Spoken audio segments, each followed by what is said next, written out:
Hola, ¿qué tal? Buenas tardes, ¿cómo están todos? Espero que estén bien, momentos difíciles nos están tocando, pero bueno, los atiendo así con el pelo mojado. eh, ya pasé por todos, me corté el pelo sola, se habrán dado cuenta, estoy en yoguineta todo el día, pero bueno, tratemos de hablar de política, que eso está bueno y eso nos salva un poco. Bien, el texto que voy a trabajar y que trabajé mucho porque es un texto muy difícil, lo vengo dando hace bastante, pero igual cada vez que lo doy es un nuevo desafío porque siento que como precisamente el texto dice, esta cosa se va moviendo, es el texto de populismo, la razón populista de Laclau. El fallecido Ernesto Laclau intenta con este texto, un texto muy denso, muy largo, que es prácticamente una tesis, porque fundamenta absolutamente cada palabra, cada concepto que va a usar, busca fundamentarlo en una línea histórica. Va a procurar dotar de racionalidad a un concepto que fue históricamente ninguneado, digamos. El término populismo, el término peyorativo, sigue siendo un término peyorativo. Tenemos un expresidente que hace poco dijo que el populismo era peor que el coronavirus. No hace 1000 años de esto, hace unos días apenas. Como les decía, es un término pregnado de negatividad. Ustedes van a ver que en el primer capítulo, no me voy a detener mucho en el primer capítulo porque es simple, va a tomar las definiciones de varios autores que vinculan al populismo con ideas o bien de reivindicaciones nacionales idealizadas de alguna manera, de reivindicaciones productivas idealizadas, ¿no? Por ejemplo, los productores agrarios contra la industria, pero siempre como una cosa marginal e irracional. Pero le saca la ficha a Laclau a estos tipos cuando dice que en realidad ninguno puede definir al populismo por una serie de mecanismos internos que el populismo tiene. Siempre de alguna manera lo definen epidérmicamente y esto hace que ningún estudio sobre el populismo, hasta el de él mismo, digamos, los estudios previos, puedan dar cuenta de cuál es el engranaje que hace que funcione la forma populista. ¿Sí?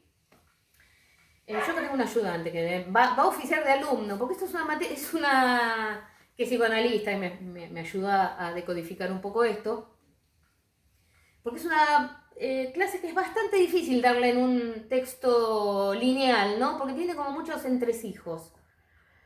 Bien, no obstante de estos primeros textos, Laclau va a levantar dos temas que toman estos primeros autores, que no son tan antiguos tampoco, son de los años 80, la mayoría, 80, inclusive de los 90, algunos un poco más antes, pero bueno, va a tomar dos conceptos que elaboran estos autores previos, que son las nociones de vaguedad y de retórica.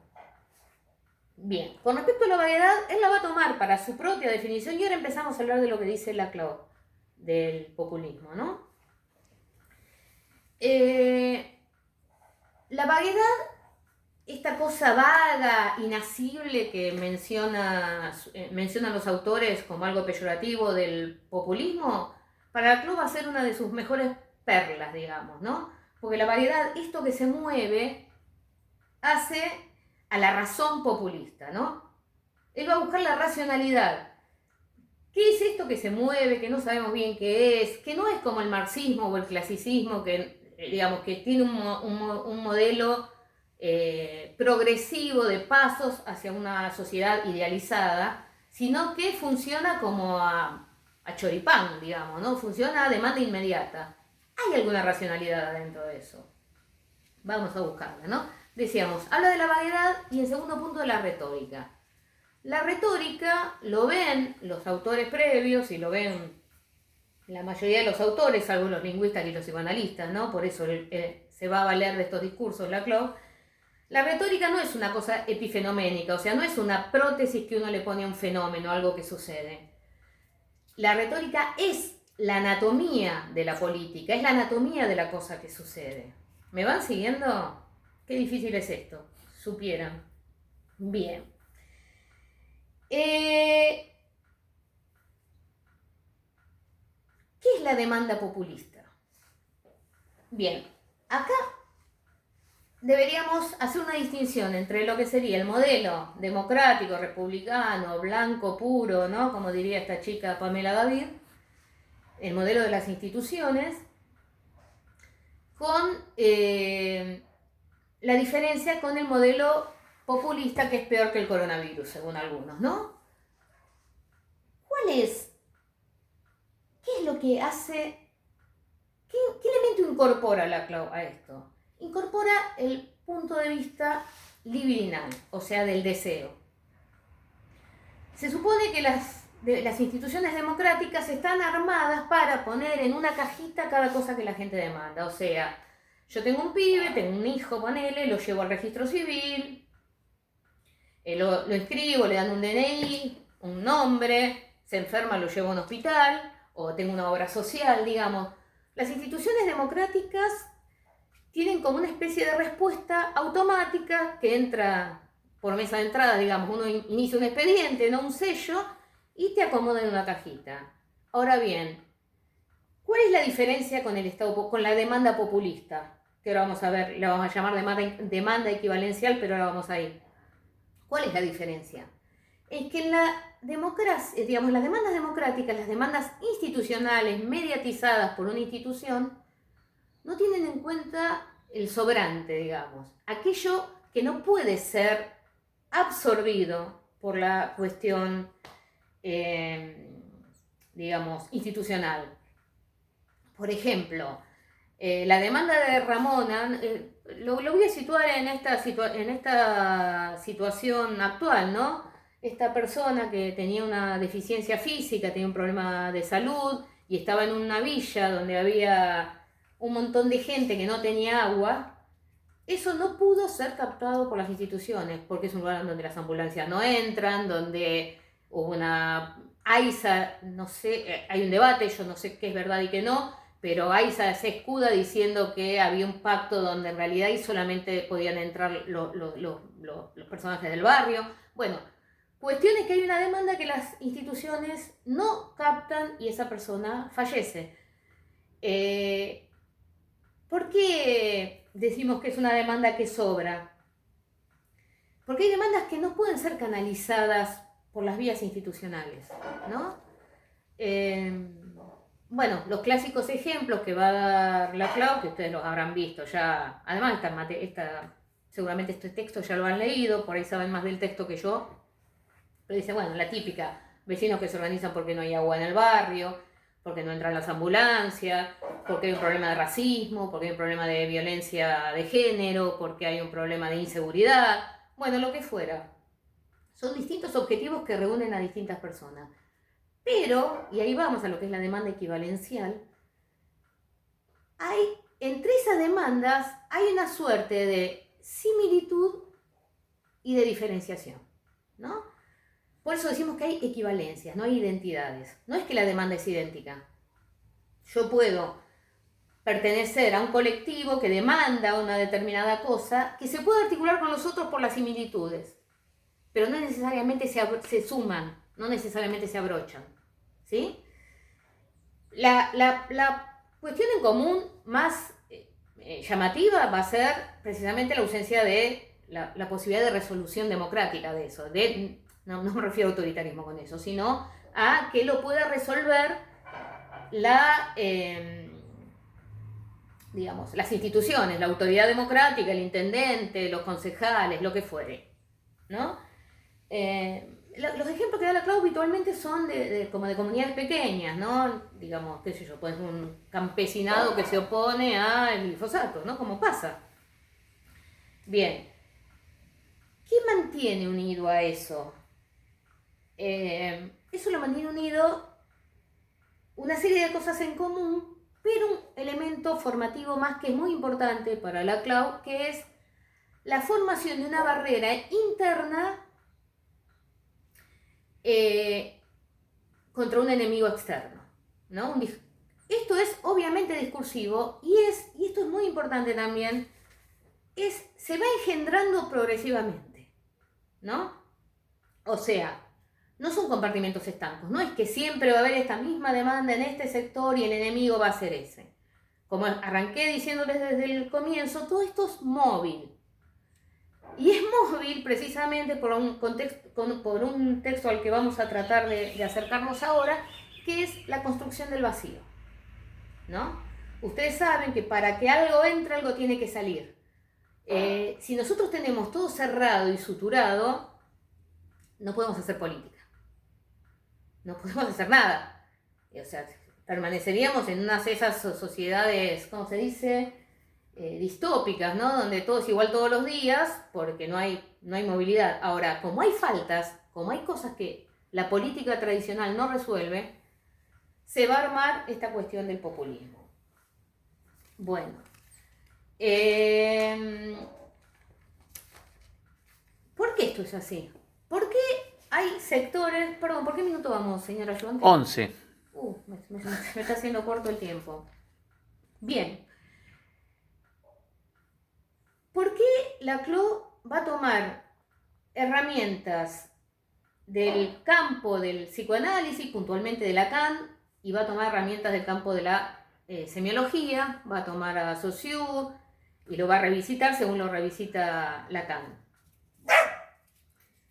Bueno, ¿cómo se arma el vacío? Esta sería la pregunta que vamos a tratar dentro de lo que podamos de responder en estos minutos que nos quedan.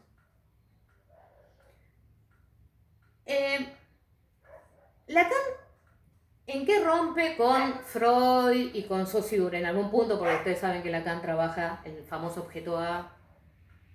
No hay correspondencia efectiva entre las palabras y las cosas, ¿no? El acto de nominar es político. Es el acto más político de todos, ¿no?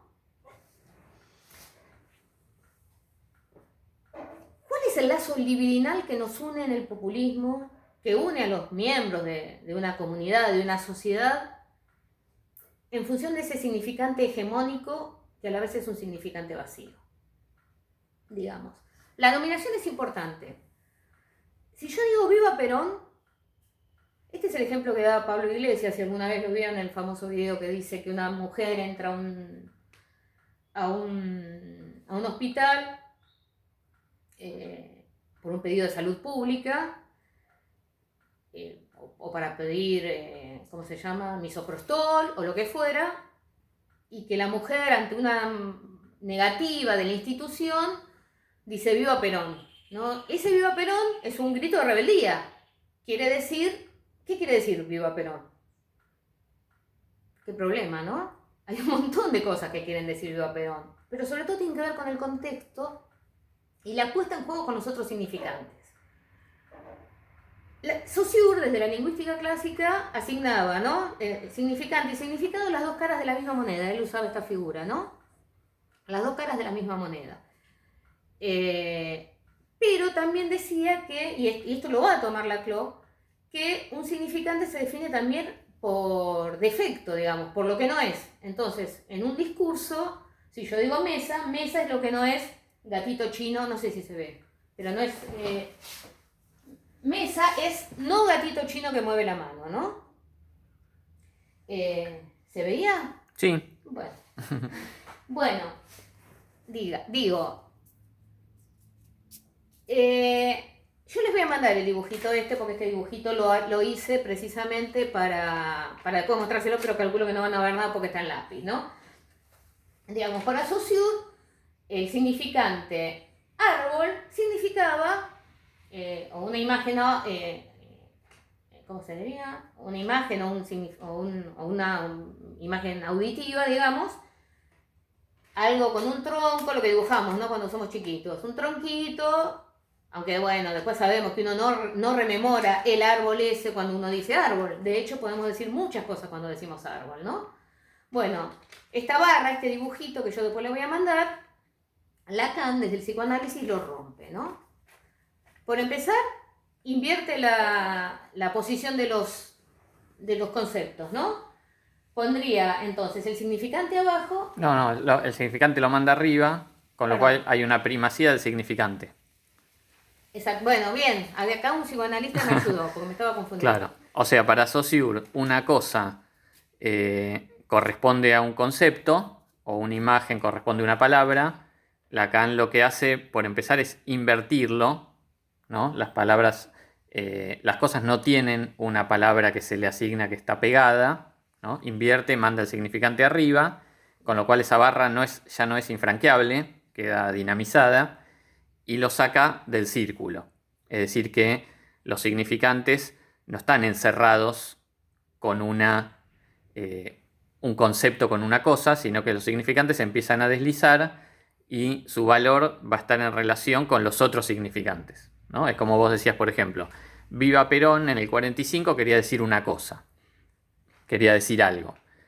Sí, es ilusorio que quiera decir una sola cosa, pero supongamos que queda estancado en que quiere decir solo las demandas de la década del 40 y 50, ¿no? Si eso después no entra en relación con otros significantes, no tiene ningún sentido. Hoy, por ejemplo, quiere decir otras demandas, Viva Perón.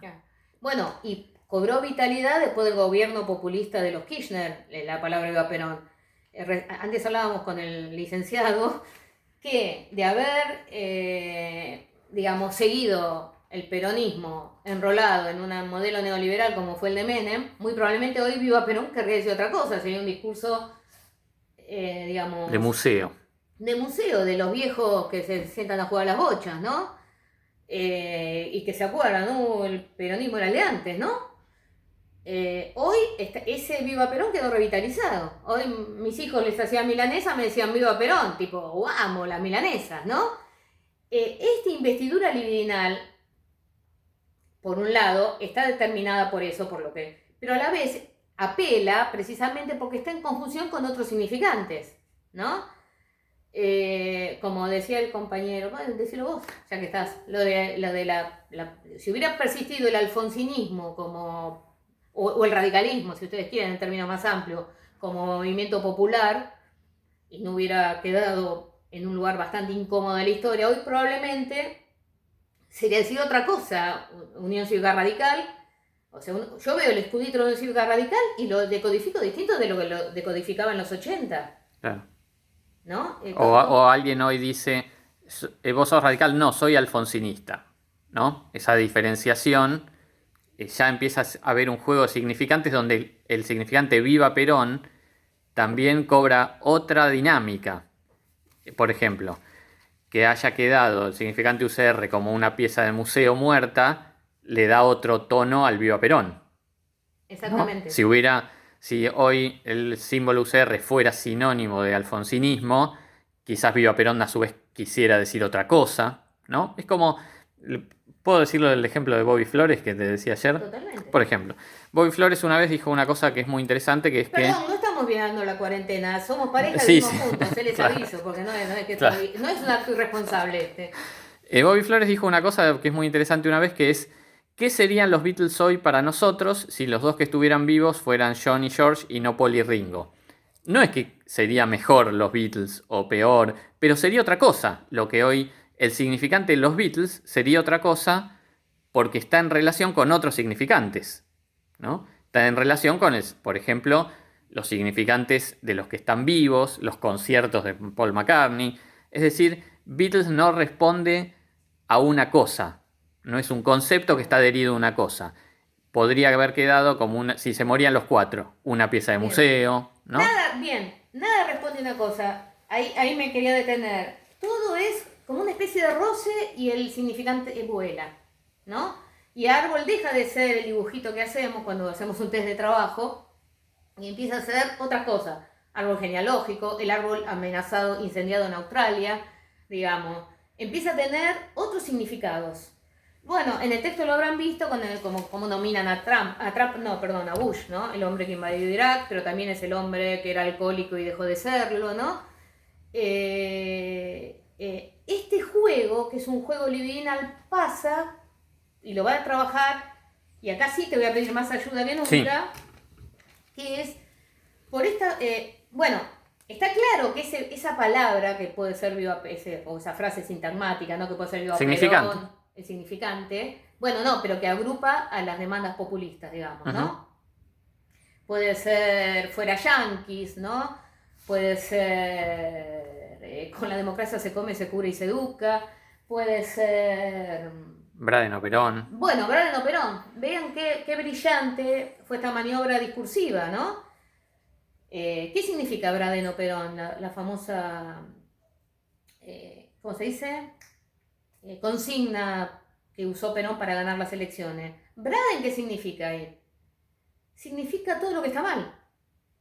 El imperialismo norteamericano, la rémora de las intervenciones políticas para aplastar a la Argentina y transformarla en un país agrario, ¿no?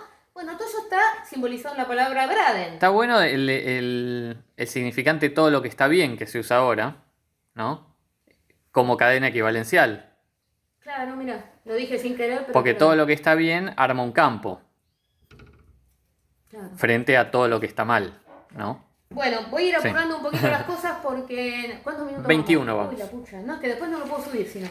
Bueno, hay una energía libidinal que es una búsqueda de objeto que Lacan va a llamar objeto A, que es... Para Freud, acá hay una evolución, ¿no? Para Freud, ese objeto, esa búsqueda que uno tiene como sujeto incompleto es esa relación ideal que uno tuvo con la madre cuando era bebé, bla, bla, bla. Para Lacan no, para Lacan eso es mítico, pero estamos continuamente tratando de conformar eso. Por eso, cuando hablamos de hegemonía, cuando un fonema, un significante se transforma en hegemónico, quiere decir, se instala, y hay una pelea por el sentido. En el video que les voy a mandar de Rejón está muy bueno el ejemplo de cómo una palabra como meritocracia puede ser usada para un lado o para el otro, según quién se apropia del sentido. Hay una lucha por el sentido, en este sentido nos juntamos con Bourdieu, como dice Ezequiel creo en el video. Tiene que ver con la afectividad. Necesariamente somos sujetos afectivos y estamos todo el tiempo buscando una cierta completud que nunca vamos a encontrar, por eso no existe la felicidad política, ¿no? Solamente vamos tratando de arrimar el bochín. Claro, por estructura no existe. No es que se podría lograr y hay una insuficiencia, sino que por estructura no puede existir esa completud. Claro. Bueno, no sé si me estoy olvidando de algo importante. ¿Me estoy olvidando de algo importante? Porque no quiero hacer más largo el video por el tema de No, los por minutos. ahora no, pero podés quizás hacer otro video cortito después. Bueno, si ustedes necesitan la ampliación de algún concepto o lo que fuera, es abstruso el tema, es complejo, pero está bueno porque da para pensar. Muchas gracias. Claro, básicamente sería, el eje puede ser en qué se diferencia el populismo o las demandas populistas de la democracia institucionalizada y sus demandas aparentemente ya capturadas por las instituciones, ¿no? Esa podría ser la principal. Por ahí, sí, y ahora que vos hablas, yo me acuerdo de otra cosa también, que es el tema del vacío. Que el vacío es un poco paradojal, ¿no? Es paradojal porque es un significante, pero a la vez está vacío por esta falta de conexión que hay entre significante y significado lacaniano. ¿Se entiende? Por eso le llamamos vacío a esa construcción de palabra hegemónica. Bueno, si no entienden me lo escriben abajo y les hago otro video. Hacemos lo que podemos con lo que tenemos. Muchas gracias y nos vemos.